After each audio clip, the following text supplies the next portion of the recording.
Hola, ahora que ya sabemos cuáles son las identidades notables más típicas y sabemos escribir el resultado que va a dar el cuadrado de una suma, el cuadrado de una resta y suma por diferencia, es muy interesante también saber hacer el paso contrario, que es encontrarnos con un polinomio, que es el resultado de una identidad notable desarrollada, y saber identificar cuál era esa identidad notable que dio lugar a ese polinomio. En primer lugar, empezamos repasando cuáles eran esas identidades notables. Acordaos, cuadrado de una suma, el resultado es el cuadrado del primero más el cuadrado del segundo más doble del primero por el segundo. Cuadrado de una diferencia, el resultado será cuadrado del primero más cuadrado del segundo menos doble del primero por el segundo. Recordad ese signo menos.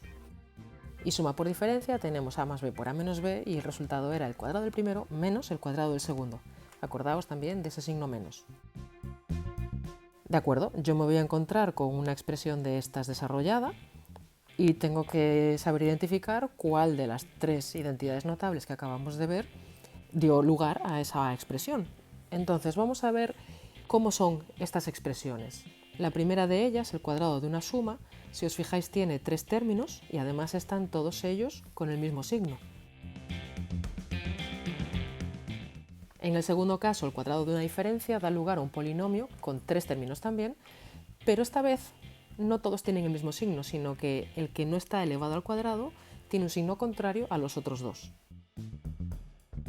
Y la tercera, suma por diferencia, solamente tiene dos términos que además son de signo diferente.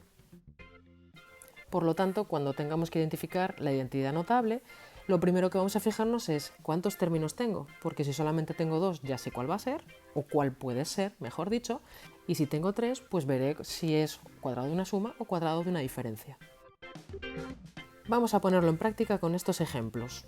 36x al cuadrado más 24x más 4. Tengo tres términos y además todos ellos tienen el mismo signo, por lo tanto, si es algo, será el cuadrado de una suma. Para saber cuáles son los términos originales a y b que se estaban sumando y que he elevado al cuadrado, me fijo en el término de mayor grado y en el de menor grado de este polinomio. Esos deberían ser los que están elevados al cuadrado. Entonces, 36x al cuadrado, si nos fijamos, es 6x elevado al cuadrado. Y 4 es 2 elevado al cuadrado. Por lo tanto, mis términos a y b serán 6x y 2, si realmente esto era el cuadrado de una suma. Lo puedo comprobar fijándome en este término de aquí, 24x.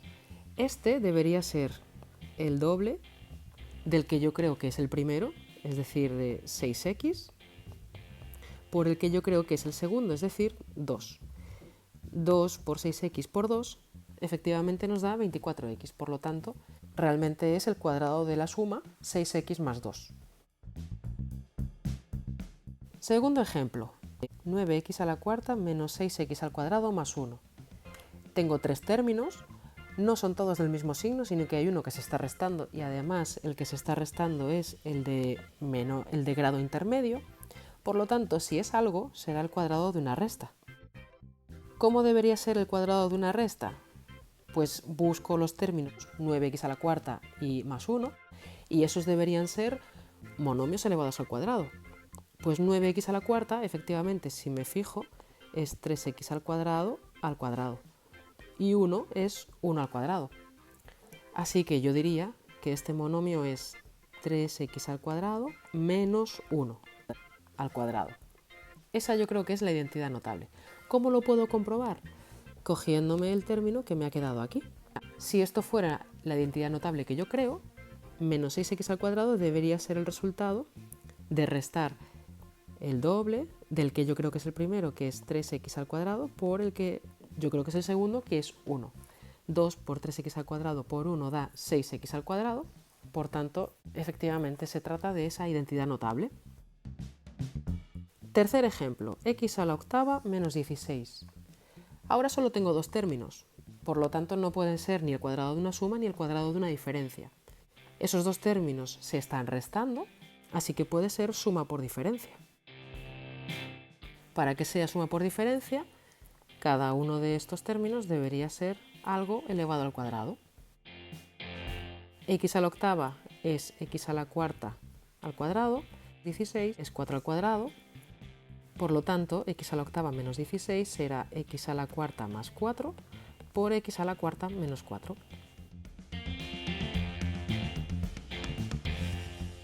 Vamos a hacer ahora alguno más un poquito diferente. 25 menos x al cuadrado. Tengo dos términos que son de signo distinto y a pesar de que lo que está restando es el término que tiene la x, me da exactamente igual. Vale, el proceso es exactamente el mismo. Me fijo en cada uno de ellos, veo qué expresión es la que está elevada al cuadrado y esos serán mis términos a y b. En este caso, 25 es 5 al cuadrado, por lo tanto uno de ellos es 5, x al cuadrado es x al cuadrado, como su propio nombre indica, así que la identidad notable que dio lugar a 25 menos x al cuadrado es esta. ¿Qué ocurre si tenemos, como en el siguiente ejemplo, x al cuadrado menos 10? De nuevo, va a ser suma por diferencia. Lo que ocurre es que ahora resulta que este término, 10, no es un cuadrado perfecto. La raíz cuadrada de 10 no es un número entero, ¿vale? Es decir, vosotros, cuando cada uno de estos términos estáis pensando cuál es la expresión que está elevada al cuadrado, la estábamos viendo un poco de cabeza, pero en realidad lo que estáis haciendo es la raíz cuadrada de 36x al cuadrado, que es 6x, la raíz cuadrada de 4, que es 2, la de 9x a la cuarta, que es 3x al cuadrado, etc. Entonces, ¿qué ocurre? Que cuando queremos hacer raíz cuadrada de 10, esto no da exacto. Pero eso no es un problema. Nuestra identidad notable simplemente tiene una raíz cuadrada. Entonces, nuestro primer término es x al cuadrado, por lo tanto en este caso nuestra suma por diferencia será x más raíz de 10 por x menos raíz de 10.